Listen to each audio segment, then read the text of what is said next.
Welcome dear rockers. आज हम एक अलग ही किस्म की कहानी सुनेंगे और देखेंगे जिसका नाम है स्किल लीग। मूवी की शुरुआत में एक छोटे लड़के को दिखाते हैं जो एक ऊंची चट्टान से कूदने के लिए बिल्कुल तैयार खड़ा है। ये हमारा हीरो माइकल है। यहाँ से सीन शिफ्ट होता है पास्ट में, जब माइकल की फैमिली एक बड़े घर में रहने आई होती है और उसकी माँ प्रेग्नेंट भी है।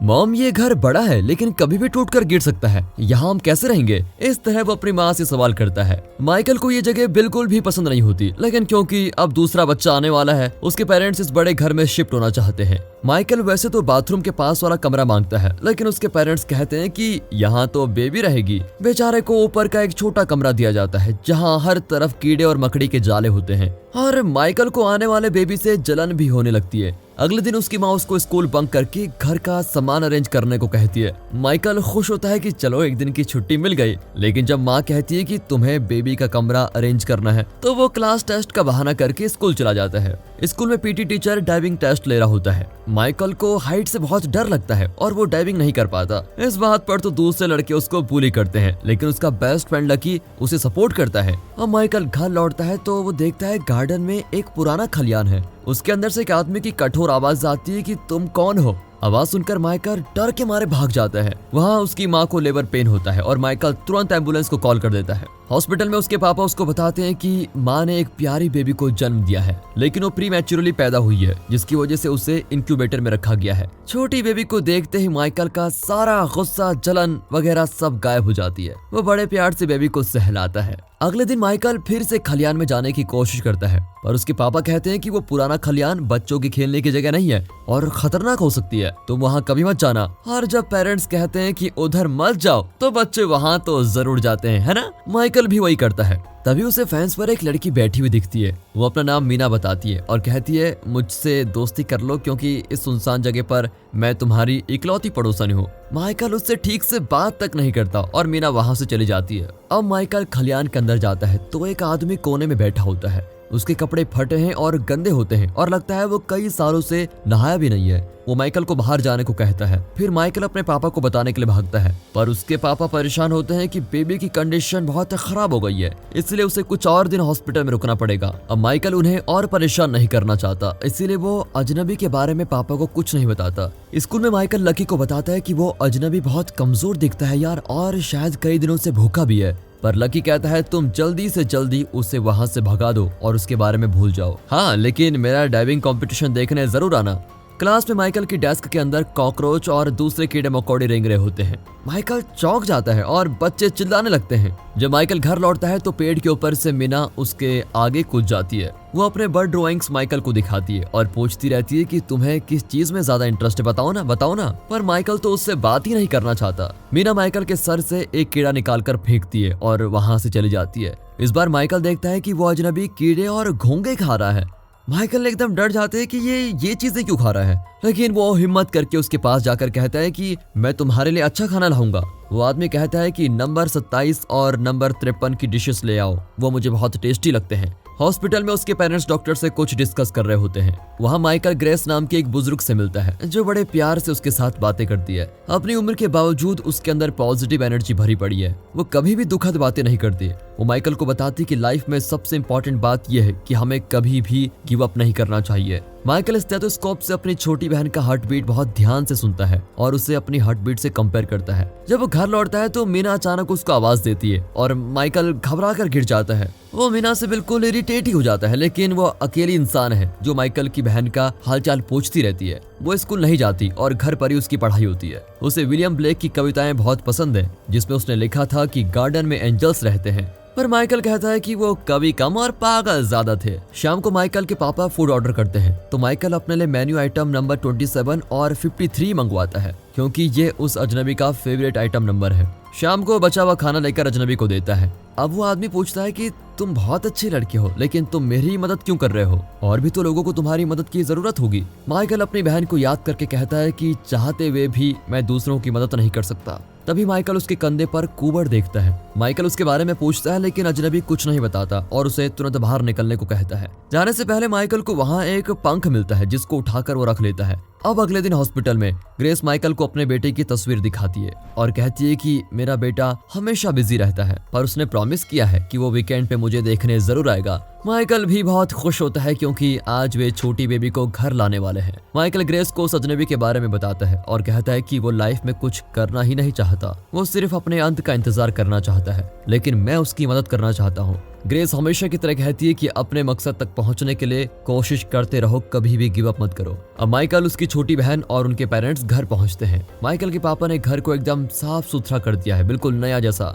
रात को बेबी रोने लगती है तो माइकल तुरंत जाग जाता है। वो अपनी माँ से पूछता है कि बेबी ठीक तो है ना। उसकी माँ खुश होती है कि जो लड़का बेबी के नाम से चिढ़ता था वो बेबी की कितनी चिंता कर रहा है। बेबी बिल्कुल ठीक है बेटा, ये कहकर वो माइकल को भेज देती है। अगले दिन लॉन्ग जंप का सिलेक्शन होता है। पीटी टीचर माइकल का मजाक उड़ाता है कि ज्यादा ऊंचा मत कूदना, तुम्हें डर लगेगा। उसके फ्रेंड्स भी इस बात पर हंसने लगते हैं और दूसरी तरफ मुड़कर बातें कर रहे होते हैं। लेकिन तभी माइकल तेज भागता है और 6 फीट की लेंथ को कवर कर देता है। कोई उसे नोटिस नहीं करता। पर अब शाम को माइकल अजनबी को एस्प्रिन टैबलेट लाकर देता है, लेकिन मुंह में रखते ही वो आदमी थूक देता है। तुम लोग इसे कैसे खाते हो, एकदम बकवास और बेकार है, ये कहकर वो माइकल को डांट देता है। तभी बेबी की रोने की आवाज आती है। अब वो आदमी और भी चिढ़कर कहता है कि बच्चे एकदम यूजलेस प्राणी होते हैं। माइकल पूछता है कि आपको फूड आइटम का नंबर कैसे पता चला। अब अजनबी बताता है कि इस घर का पिछला ओनर बहुत सारा खाना कचड़े के डब्बे में फेंक कर चला जाता था, मैं उसमें से उठाकर खा लेता था, तभी मुझे उन आइटम्स का नंबर पता चला। एक बार तो मुझे वहाँ ब्लैक बियर की बोतल भी मिली जिसमें थोड़ा बियर बचा हुआ था,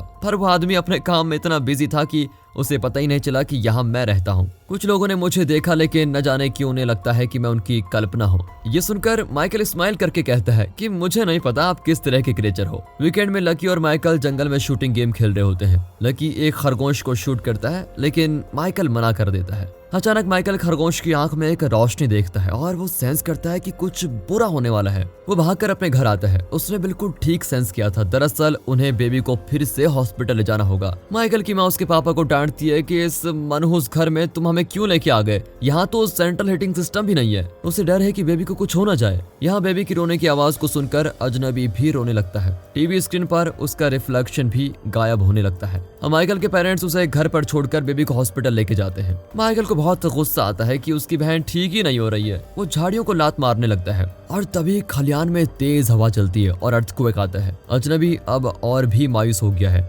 हॉस्पिटल में बेबी को इंक्यूबेटर में रखते हैं और उसे कई सिस्टम से कनेक्ट किया जाता है। यहाँ माइकल को उदास देखकर मीना उसे जंगल के अंदर एक पुराने टावर के पास लेके जाती है। जब भी मैं परेशान होती हूँ तो यहीं आती हूँ, यहाँ मैं साफ साफ सोच पाती हूँ। दोनों बच्चे नदी किनारे बैठे होते हैं। मीना कहती है कि तुम अपने इमोशंस को कंट्रोल मत किया करो। जब मेरे पापा की डेथ हुई थी तो मैं बहुत रोई। जब मेरे आंसू खत्म हो गए तो मुझ में हिम्मत आ गई। उसकी बातें सुनकर माइकल उसकी रिस्पेक्ट करने लगता है। फिर दोनों की अच्छी दोस्ती हो जाती है और माइकल उसे बर्ड्स की आवाजें सिखाता है। माइकल के पेरेंट्स सब उम्मीद खो चुके हैं और हमेशा परेशान ही रहते हैं। माइकल के पापा ने तो उससे बात करना ही बंद कर दिया, जिसकी वजह से माइकल अब बहुत अकेला पड़ गया है। वो अजनबी को देखने जाता है तो वो ऐसे पड़ा होता है जैसे कि बिल्कुल मर गया।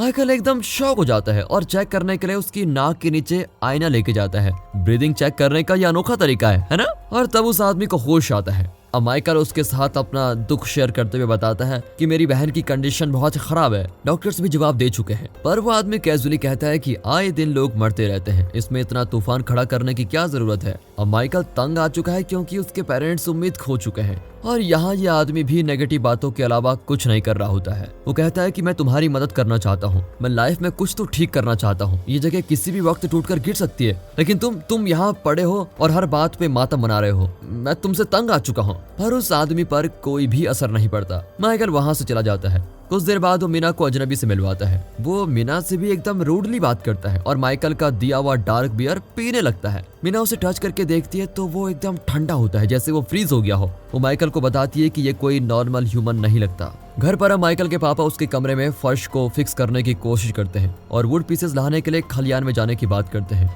अब उन्हें रोकने के लिए माइकल ऊपर बेड पर खूब जंप करने लगता है। आखिर नीचे की फ्लोरिंग टूट जाती है और माइकल फर्स्ट फ्लोर पर आकर गिरता है। उसके बाद तो वो बिल्कुल चीखने लगता है। उसके पापा घबरा कर लौट आते हैं तो माइकल हंसकर कहता है कि सॉरी पापा, छोटे टाउन में छोटी छोटी मिस्टेक्स होती रहती है। शाम को माइकल हॉस्पिटल जाकर ग्रेस से मिलता है। ग्रेस अजनबी के लिए फिश ऑयल लेके आती है। वो उदास दिखती है क्योंकि उसका बेटा वीकेंड में भी मिलने नहीं आया। कोई बात नहीं नानी, मैं आपसे मिलने आया करूंगा। माइकल की ये बात सुनकर ग्रेस को बहुत खुशी होती है, लेकिन वो कहती है कि किसी दिन मैं बाहर डांस करने चली गई तो मुझे मिस मत करना, ओके। माइकल को उसकी बात का मतलब समझ में नहीं आता। यहाँ माइकल की माँ परेशान है कि बेबी का हार्ट ठीक से फंक्शन नहीं कर रहा है और उसका ऑपरेशन करना होगा। माइकल के पापा दुख के मारे शराब पीने लगते हैं, पर घर पर 3 बियर बोतल्स के बजाय सिर्फ एक ही होती है। वो बड़े दुख के साथ कहता है कि मुझे इस मनुष्य घर में शिफ्ट नहीं होना चाहिए था। दोस्तों, मुसीबत आ जाती है तो लोग घर को दोष क्यों देते हैं, पता नहीं। आपका क्या ख्याल है, कमेंट्स करके बताइएगा। आधी रात को माइकल अचानक जागकर देखता है कि उसके पापा नशे में धुत खलियान में आग लगाने की कोशिश कर रहे हैं।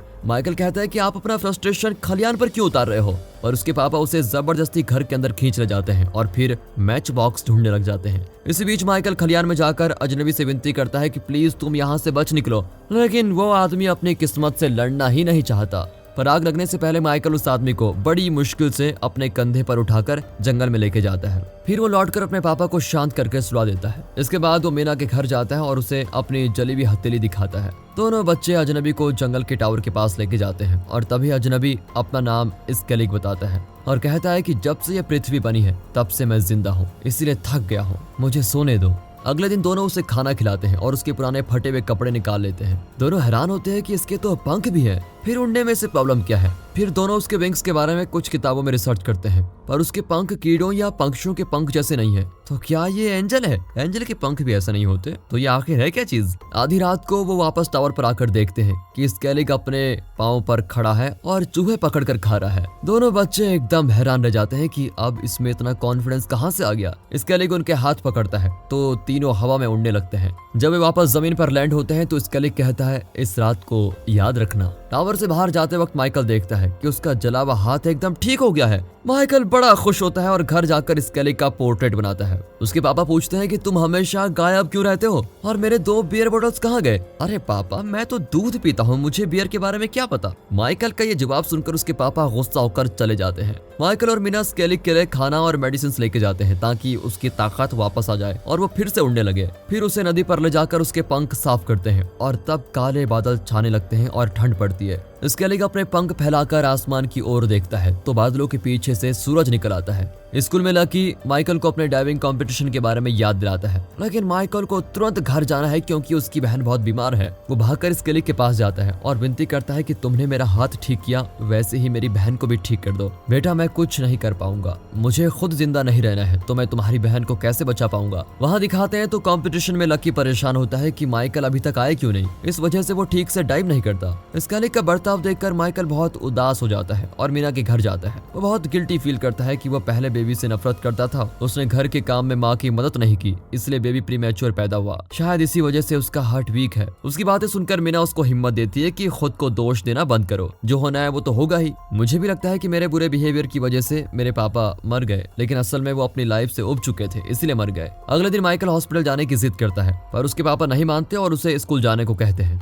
माइकल उन पर चिल्लाता है कि मुझे माँ और बेबी से मिलना है, आपने मुझसे बात करना बंद कर दिया है और आपने मुझे कभी नहीं बताया कि आप बहुत साल से दूसरा बेबी चाहते हैं। उसके पापा इमोशन होकर उसे गले लगा लेते हैं और हॉस्पिटल लेके जाते हैं। वहाँ बेबी की सर्जरी होती है। माइकल ग्रेस से मिलना जाता है, लेकिन नर्स बताती है कि कल रात को ग्रेस मर गई। माइकल बड़ा दुखी होता है, लेकिन वो ग्रेस की बात नहीं भूलता कि कभी गिव अप मत करना। वो अजनबी को भी यही सबक सिखाने के लिए टावर की ओर भागता है। अब लकी उसको देख लेता है और अपनी राइफल लेकर उसे फॉलो करता है। टावर के एंट्रेंस पर वो माइकल को रोकता है और डांटता है कि तुम मेरी डाइविंग देखने क्यों नहीं आए। लेकिन माइकल कहता है कि यार मेरे पास सच में टाइम नहीं है, प्लीज मुझे छोड़ दो। लकी देखना चाहता है कि उसका दोस्त उससे क्या छुपा रहा है, इसलिए वो टावर पर चढ़ जाता है। दोनों बच्चों के बीच लड़ाई होती है और माइकल स्केलिग को वार्न करता है कि यहाँ खतरा है। ऊपर लकी एक व्हाइट आउल को देखता है और उसे शूट करने जाता है, पर माइकल उसे धक्का देता है कि यहाँ से चले जाओ। अब टावर के नीचे माइकल स्केलिग से कहता है तुम उड़ सकते हो, तुम्हारी प्रॉब्लम यह है कि तुम्हें खुद पर विश्वास नहीं है और तुम कोशिश भी नहीं करना चाहते, पर मुझे विश्वास है कि तुम उड़ सकते हो।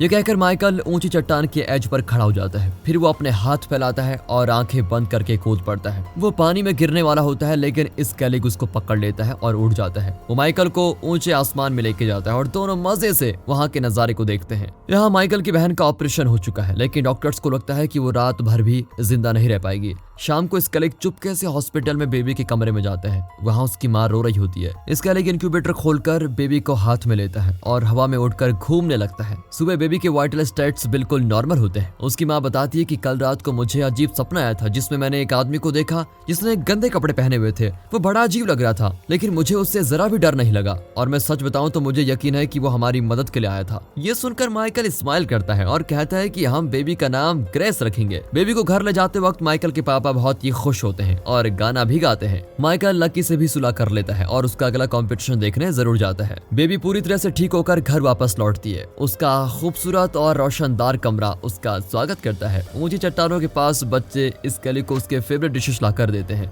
स्केलिग माइकल से बहुत खुश होता है कि उसने स्केलिग की हिम्मत बढ़ाई और उसमें फिर से विश्वास जगाया। लेकिन अब उसके जाने का वक्त आ गया है, क्योंकि दुनिया में और भी कई लोगों को उसकी मदद की जरूरत है। जाते जाते वो कह जाता है कि हर ह्यूमन के अंदर स्केलिग है जो बहुत कुछ कर सकता है, लेकिन कोशिश किए बिना ही हार मानकर बैठ जाता है। ये कहकर स्केलिग आसमान में गायब। बच्चे उसकी बात समझ जाते हैं और खुशी खुशी अपने घर चले जाते हैं। और दोस्तों, इसी के साथ ये मूवी यहाँ पर खत्म होती है। इस मूवी के बारे में आपका क्या ख्याल है कमेंट्स में जरूर बताइएगा। और अगर ये मूवी आपको अच्छी लगी हो, यूनिक लगी हो, कमेंट करके बताइए। मिलते हैं अगली वीडियो में, तब तक के लिए गुड बाय, अपना ख्याल रखिए and finally thanks for watching.